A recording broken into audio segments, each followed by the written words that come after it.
महाकुंभ 12 साल में एक बार अध्यात्म का भव्य आयोजन, इतना विशाल कि दुनिया में इससे बड़ा अध्यात्म समागम का आयोजन कहीं नहीं होता।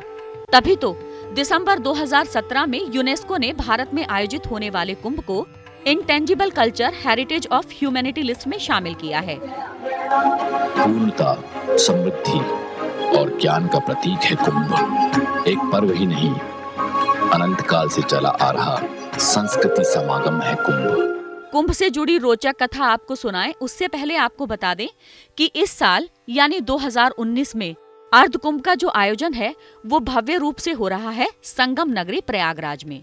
ये अर्ध कुंभ भले ही हो, लेकिन जो आयोजन है वो 2013 के कुंभ से कहीं भव्य होगा। बीते कुंभ में 12 करोड़ श्रद्धालु पहुंचे थे और इस महाकुंभ में देश दुनिया के इससे भी कहीं ज्यादा लोगों के जुटने की उम्मीद है। ये एक ऐसा भव्य समागम है जहां बिना आमंत्रण संसार के तमाम हिस्सों से लोग पहुंचते हैं।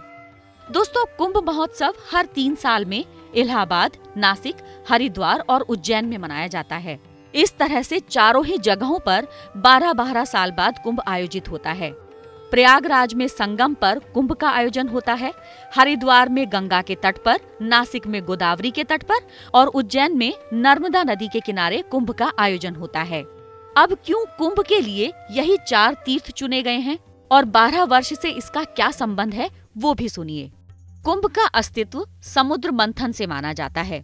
कहा जाता है जब महर्षि दुर्वासा के श्राप से भगवान इंद्र और अन्य देवता कमजोर पड़ गए और राक्षसों से युद्ध में परास्त हो गए, तब भगवान विष्णु की सलाह पर अमृत प्राप्ति के लिए देवताओं और राक्षसों ने क्षीर सागर का मंथन किया।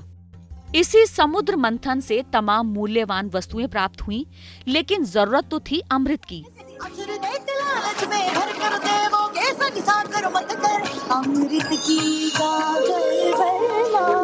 और जैसे ही अमृत कलश निकला, इंद्रपुत्र जयंत अमृत कलश को लेकर आकाश में उड़ गए। अमृत कलश पाने के लिए राक्षसों ने जयंत का पीछा किया और इसी बीच रास्ते में राक्षसों ने उन्हें घेर लिया। कहते हैं उस अमृत कलश यानी कुंभ को पाने के लिए देवताओं और राक्षसों के बीच 12 दिन तक युद्ध चला। और पता है, देवलोक का एक दिन पृथ्वी लोक के 1 साल के बराबर है।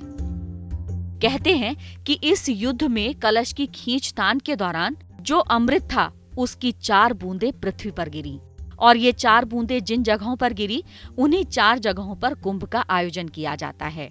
पहली बूंद गिरी प्रयागराज में, दूसरी हरिद्वार में, तीसरी उज्जैन में और चौथी नासिक में।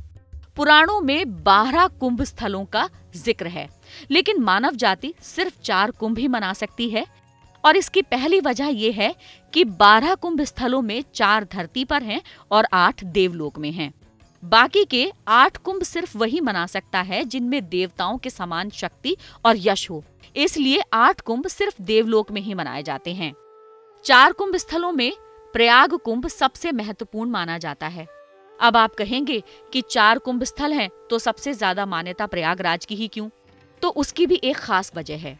मान्यताओं के मुताबिक कुंभ प्रकाश की ओर ले जाने वाला पर्व है और प्रयाग ऐसा पवित्र स्थान है जहां प्रकाश और बुद्धिमत्ता के प्रतीक सूर्य का उदय होता है।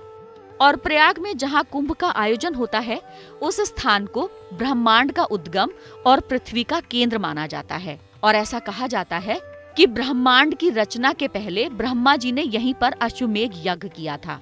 यहाँ मौजूद अश्वमेघ घाट और ब्रह्मेश्वर मंदिर इसके प्रतीक माने जाते हैं।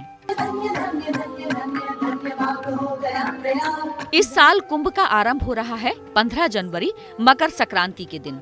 मुख्य 3 स्नानों में पहला शाही स्नान भी इसी दिन होगा।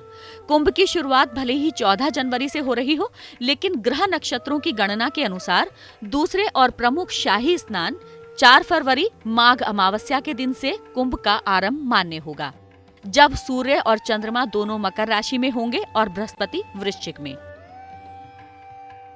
तीसरा शाही स्नान 10 फरवरी को बसंत पंचमी के दिन होगा और कुंभ का समापन होगा 4 मार्च यानी महाशिवरात्रि को। तो शामिल होइए अध्यात्म के सर्वश्रेष्ठ समागम कुंभ में। बने हिस्सा मानवता के इस पावन अर्ध कुंभ 2019 का। अर्ध कुंभ की मूल्यवान झलकियां आप कुंभ के दौरान देख पाएंगे ग्रीन टीवी पर। अगर आप नहीं बन पा रहे हैं कुंभ का हिस्सा तो जुड़े ग्रीन टीवी से और घर बैठे करें प्रयागराज कुंभ के पावन दर्शन।